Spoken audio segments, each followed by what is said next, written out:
Los Angeles నగరంలో అల్లర్లు ఇంకా తగ్గుముఖం పట్టలేదు. అక్రమ వలసదారులను ఏరివేయడానికి ఆకస్మిక తనిఖీలు చేపట్టడంతో అక్కడ అగ్గి రాజుకుంది. ఈ నేపథ్యంలో అల్లర్లను చల్లార్చేందుకు మరో 2,000 మంది నేషనల్ గార్డ్స్ను లాస్ ఏంజల్స్కు తరలించాలని అమెరికా అధ్యక్షుడు డొనాల్డ్ ట్రంప్ తాజాగా ఆదేశాలు జారీ చేశారు.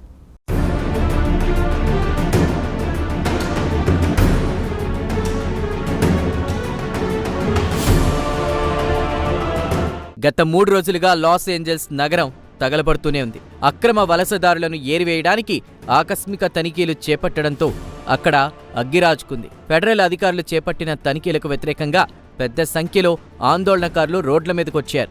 నిరసన ప్రదర్శనలు చేపట్టారు. లాస్ ఏంజల్స్ డౌన్ టౌన్లో అయితే పరిస్థితి మరింత దారుణంగా తయారైంది. ఆందోళనకారులు రెచ్చిపోయారు. రోడ్ల మీద కనిపించిన ప్రతి వాహనానికి నిప్పు పెట్టారు. అంతేకాదు పోలీసు వాహనాలకు కూడా అగ్గిపెట్టారు.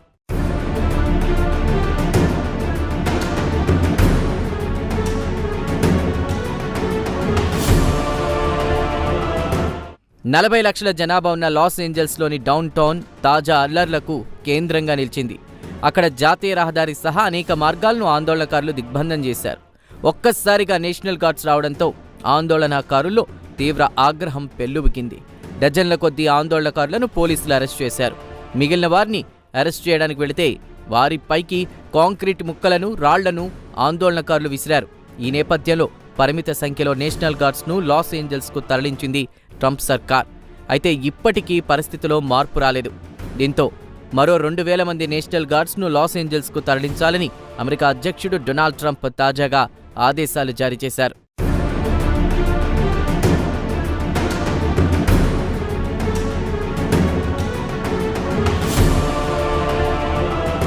కాగా నేషనల్ గార్డ్స్కు సహాయంగా 700 మంది మెరైన్లను లాస్ ఏంజల్స్ నగరంలో మోహరించింది పెంటగాన్. ప్రధానంగా ఇమిగ్రేషన్ అధికారులను, వారి ఆస్తులను పరిరక్షించడం ఈ మెరైన్ల బాధ్యత. కాగా సహజంగా మెరైన్ల సేవలను యుద్ధాల్లో వినియోగించుకుంటారు. అయితే ఇప్పుడు ఏకంగా స్వంత దేశస్థులకు వ్యతిరేకంగా మెరైన్లను మోహరించింది ట్రంప్ ప్రభుత్వం. అమెరికా రాజకీయాల్లో ఇదొక కొత్త సంప్రదాయం కిందే లెక్క. కాగా ఇదే విషయాన్ని కాలిఫోర్నియా గవర్నర్ గెవిన్ న్యూసం లేవనెత్తారు. ట్రంప్ సర్కార్ తీసుకున్న నిర్ణయాన్ని కాలిఫోర్నియా గవర్నర్ తూర్పారబట్టారు.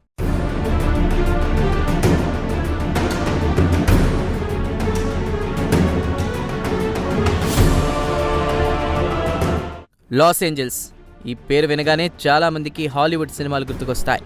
అంతేకాదు ప్రకృతి అందాలకు కూడా Los Angeles care of address కిందే లెక్క. అయితే అనేక ఆందోళనలకు కేంద్రంగా ఉన్న చరిత్ర కూడా లాస్ ఏంజల్స్కుంది.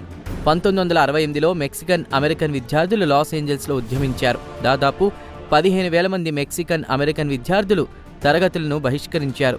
శ్వేత జాతికి చెందిన విద్యార్థులను ఉన్నత చదువులకు ప్రోత్సహించే అమెరికన్ ప్రభుత్వం తమపై సీతకన్ను వేసిందని ఆరోపించారు.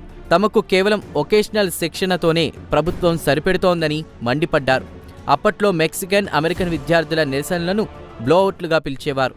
ఈ ఆందోళనే ఆ తరువాత జరిగిన షికానో పౌర హక్కుల ఉద్యమానికి నాంది పలికింది.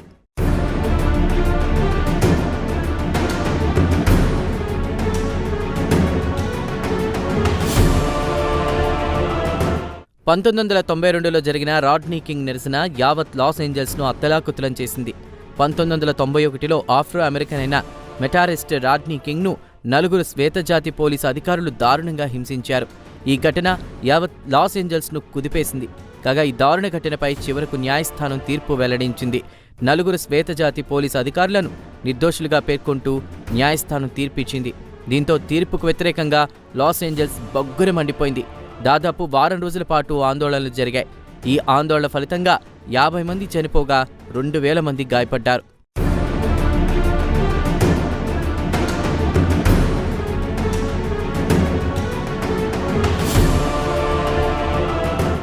అలాగే 2020లో జార్జ్ ఫ్లాయిడ్ ఉదంతానికి లాస్ ఏంజల్స్ వేదికగా నిలిచింది. జార్జ్ ఫ్లాయిడ్ ఒక ఆఫ్రో అమెరికన్. అయితే ఈ జార్జ్ ఫ్లాయిడ్ను ఒక పోలీసు అధికారి హత్య చేసినట్లు ఆరోపణలొచ్చాయి. దీంతో లాస్ ఏంజల్స్ మరోసారి అట్టుడికింది. బ్లాక్ లైవ్స్ మ్యాటర్ పేరుతో పెద్ద ఎత్తున జరిగినటువంటి ఆందోళనలకు లాస్ ఏంజల్స్ కేంద్రంగా నిలిచింది. అంతేకాదు ఈ ఆందోళన ఫలితంగా అనేక ప్రాంతాల్లో లూటీలు కూడా జరిగాయి. దీంతో ఒక దశలో కర్ఫ్యూ విధించారు. అంతేకాదు ఆందోళనలు హింసాత్మకంగా మారడంతో పోలీసులు రబ్బరు బుల్లెట్లను ప్రయోగించారు.